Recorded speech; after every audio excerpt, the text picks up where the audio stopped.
Good morning friend. ঘরের সমস্ত কাজ সেরে এই যে গোপালকে ডেকে তুলছি, তোমরা দেখতেই পাচ্ছ। গোপালকে ডেকে তুলে গোপালকে স্নান করাতে হবে, কারণ আজকে পূর্ণিমা সন্ধ্যে 6টায় ছাড়িয়ে যাবে। তাই গোপালকে ঘি, মধু, গঙ্গা জল, অভ্র দিয়ে ভালোভাবে গোপালের গায়ে মাখিয়ে গোপালকে স্নান করাতে হবে। মাখাতে মাখাতে ওদিকে দেখছি মাম্মা উঠে গেল কিনা, কারণ মাম্মা উঠে গেলে আমি কিছুই করতে পারবো না তাড়াতাড়ি। ওই জন্য আমার সমস্ত কাজ কমপ্লিট করতে হবে মাম্মা ওঠার আগে। এই যে গোপালকে স্নান করালাম, স্নান করানো কমপ্লিট হয়ে যাবে, তারপরে গোপালের গা পোছাবো। আর ওইদিকে আমার সবসময় নজর, কারণ বাবা মা দেখছে যে মাম্মা উঠে গেল কিনা। ও উঠে গেলে আমি একটাও কাজ করতে পারি না, কারণ ও প্রচণ্ড দুষ্টু। যেমন এই গোপুসোনা দুষ্টু, সেরকম ও দুষ্টু।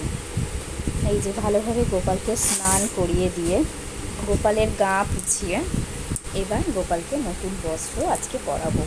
এই যে নতুন জামা পরলো, বলো কিন্তু সবাই কেমন লাগছে। তারপরে গোপালের প্রসাদ ভোগ দিলাম, দেওয়ার পরে কমপ্লিট হয়ে গেল। মা খাবার দিল, খেয়ে নিলাম, নিয়ে মাম্মাম উঠে গেল। মাম্মাম দুধ বিস্কুট মাম্মামকে খাইয়ে ভিডিওটি লাইক, কমেন্ট, শেয়ার